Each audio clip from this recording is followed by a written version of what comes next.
ప్రాచీన అగ్నిపురాణంలోకి స్వాగతం. ఇందులో విశ్వంలో ధర్మాన్ని నిలబెట్టడానికి దైవం ఎలా అవతరిస్తుందో చెప్పే ఓ అద్భుతమైన కథ ఉంది. సరే, ఈరోజు మనం ఆ కథలోకి వెళ్దాం. దాని వెనకున్న అసలు సందేశమేంటో చూద్దాం. చూడండి, అగ్నిపురాణాన్ని ఒక వివేక జ్వాల అని వర్ణించారు. అసలలా ఎందుకన్నారు?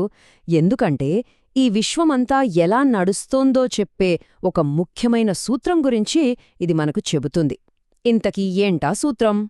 ఈ కథ కేవలం ఒక పౌరాణిక సంఘటన మాత్రమే కాదు. దీని వెనక ఈ విశ్వాన్ని నడిపే ఒక పెద్ద సూత్రముంది. అదే సమతుల్యత, క్రమం. ఆ విశ్వసూత్రాన్నే మనం ధర్మమంటాం. అంటే సరైన దారి, నీతి, ఈ ప్రపంచమంతా సక్రమంగా నడవడానికి కావలసిన ఒక క్రమం అన్నమాట. అయితే ఈ ధర్మానికి ఎప్పుడైనా ఎక్కడైనా దెబ్బ తగిలితే అప్పుడే సాక్షాత్తు విష్ణువే రంగంలోకి దిగుతాడని అగ్నిపురాణం చెప్తోంది. సో అసలు పాయింట్ ఏంటంటే, విష్ణువు అవతారాల వెనుక ఉన్న ముఖ్య ఉద్దేశం ఒక్కటే: ధర్మాన్ని కాపాడటం. అంటే విశ్వంలో ఆ బ్యాలెన్స్ దెబ్బతిన్న ప్రతిసారి దాన్ని సరిచేయడానికి దైవమే స్వయంగా కలుగచేసుకుంటుంది. ఇది చాలా కీలకమైన విషయం. సరే, ఇప్పుడు అసలు కథలోకి వెళ్దాం. రాజు ఒక చేప. ఈ కథ ఎలా మొదలైందో చూద్దాం.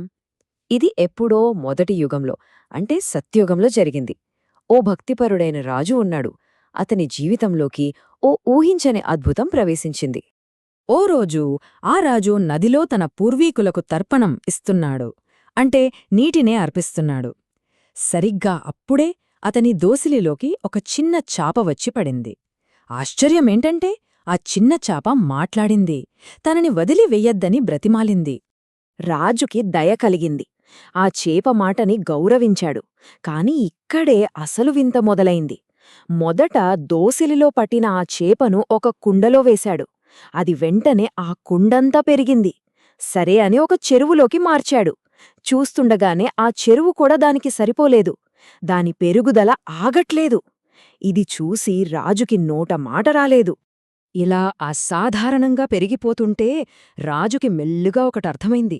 ఇది మామూలు చేపకాదు, దీని వెనుక ఏదో దైవిక శక్తి ఉంది అని గ్రహించాడు. ఇక్కడినుంచే అసలు నిజం బయటపడుతుంది.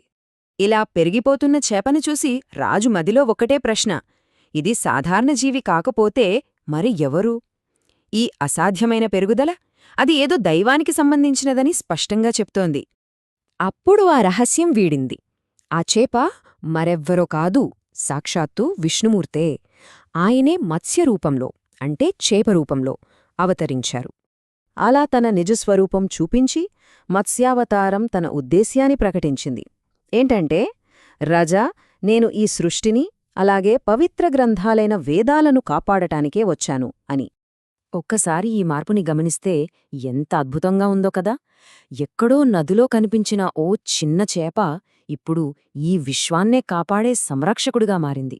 ఓ కుండలో ఇమిడిపోయినంత చిన్న జీవి ఇప్పుడు మొత్తం సృష్టిని రక్షిస్తోంది. నిస్సహాయంగా కనిపించిన ఆ చేప ఇప్పుడు వేదాలకే రక్షణ కల్పిస్తోంది. చూశారా ఎంత గొప్ప మార్పో? సరే, ఈ అద్భుతమైన కథ నుంచి మనం నేర్చుకోవాల్సిన అసలు పాఠమేంటి? ఆ శాశ్వత జ్వాల వెనుక ఉన్న అసలు సందేశమేంటో ఇప్పుడు చూద్దాం. ఈ మత్స్యావతారం కథ మనకు చాలా స్పష్టంగా చెప్పే విషయం ఒకటుంది.